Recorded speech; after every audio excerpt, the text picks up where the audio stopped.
अध्यक्ष महोदय, बरं झालं आपण अध्यक्ष महोदय आदेश दिला आणि शेवटच्या टप्प्यात महत्त्वाच्या विषयावर येत असताना इथं बऱ्यापैकी मंत्री महोदय या ठिकाणी आलेले आहेत. अध्यक्ष महोदय, मी म्हणत होतो की FIR हा दादांच्या बद्दलचा केला जात नाही, पण मग थोडीशी चर्चा केल्यानंतर थोडा अभ्यास केल्यानंतर कशा कशा प्रकारचे FIR केले जातात याचा एक थोडासा अंदाज घेतला. नागपूरच्या गणेशपेठ बस स्थानकमध्ये मोबाईल चार्जर चोरीला गेला त्याचा FIR झाला.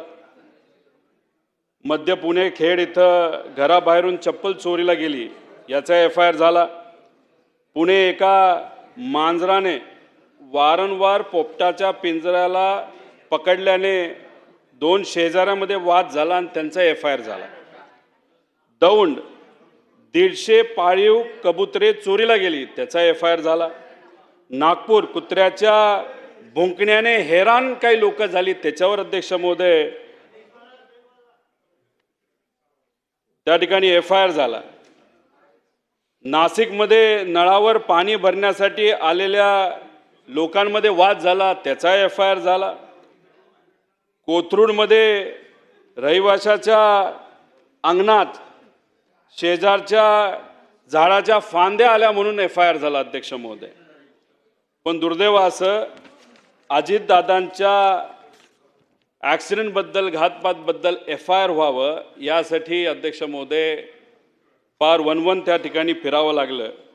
तरीसुद्धा दुर्दैवाने तिथं या महाराष्ट्रामध्ये न्याय मिळालेला नाही. काही लोक म्हणतात एवढं तुला का प्रयत्न करायचा. अध्यक्ष महोदय, मी एकटा प्रयत्न करतो असून समजून चालणार नाही. कार्यकर्त्यांची इच्छा आहे, महाराष्ट्राच्या तमाम नागरिकांची इच्छा आहे की खरंच काय घडलं हे लोकांना कळलं पाहिजे आणि ज्याचं जळतं ना त्यालाच कळतं. अध्यक्ष महोदय, याच्या पुढे जाऊन मी तिथं त्या ठिकाणी काय सांगणार नाही. शेवटचा अतिशय महत्त्वाचा मुद्दा अध्यक्ष महोदय. अध्यक्ष महोदय, आपल्या या भूमीला आपण काय म्हणतो, महामानवांची भूमी, संतांची भूमी, अतिशय पवित्र अशी भूमी. या भूमीला छत्रपती शिवाजी महाराजांसाठी सारखे मोठे राजे अध्यक्ष महोदय त्या ठिकाणी आपल्याला दिले. छत्रपती संभाजी राजे असतील, त्यांनी रयतेचं राज्य काय असतं, सामान्य लोकांचं राज्य काय असतं हे जगाला अध्यक्ष महोदय त्या ठिकाणी दाखवून दिलं. प्रत्येक व्यक्तीला कोण किती श्रीमंत, कोण किती मोठा छोटा हे न बघता प्रत्येक व्यक्तीला समान अधिकार असावा यासाठी डॉक्टर बाबासाहेब आंबेडकरांनी आपल्याला त्या ठिकाणी संविधान दिलं अध्यक्ष महोदय. आणि याच भूमीतले त्यांचं कार्यभूमी ही महाराष्ट्र भूमी होती. त्याच्याचबरोबर अध्यक्ष महोदय, राजश्री शाहू महाराज असतील, महात्मा फुले असतील, पुण्यश्लोक अहिल्यादेवी होळकर असतील, अण्णाभाऊ साठे असतील, अनेक असे महामानव या भूमीमध्ये जन्मले. त्यांचं कार्य या ठिकाणी होतं आणि लोकांच्या न्यायासाठी ते लढले. मग न्यायासाठी ते सर्व लढले असतील तर याच भूमीमध्ये एक मोठा नेता आजच्या काळामध्ये त्याचा ॲक्सिडेंट होतो का घातपात केला जातो आणि त्यांच्याबद्दल FIR होत नसेल तर याच्यासारखी दुर्दैवी कुठलीही गोष्ट अध्यक्ष महोदय त्या ठिकाणी नाही. मग त्यासाठी आम्ही विचार करत होतो की काय करायचं. अध्यक्ष महोदय, विचार करत असताना काही लोकांची चर्चा केल्यानंतर थोडंसं इतिहासामध्ये गेलो. अध्यक्ष महोदय, छत्रपती संभाजी महाराजांनी रयतेच्या राज्यासाठी जेव्हा शहीद झाले तेव्हा छत्रपती राजाराम महाराजांना जिंजीपर्यंत सुखरूप पोचवायचं होतं. औरंगजेबने आदेश काढले होते की कुणी मदत करायची नाही, मदतीला कुणी अजिबात यायचं नाही.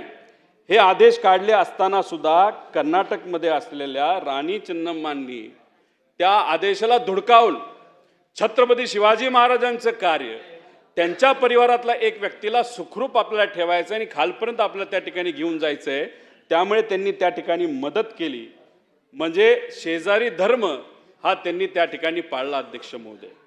त्याच्याचबरोबर आपल्या भूमीमध्ये जन्मलेले गवई साहेब या देशाचे सर्वोच्च जे न्यायालय आहे सुप्रीम कोर्टचे त्याच्या सर्वात महत्त्वाच्या पदावर अध्यक्ष महोदय गेले, सामान्य परिवारातले.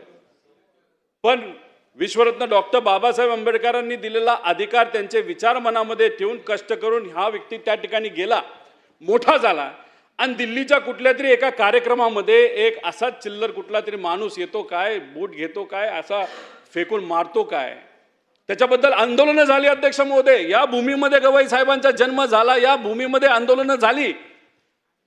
पण अध्यक्ष महोदय तिथं लोक गेल्यानंतर FIR करण्याचा, झिरो FIR करण्याचा प्रयत्न या भूमीमध्ये, या महाराष्ट्रामध्ये झाला, नागपूरमध्ये झाला अध्यक्ष महोदय.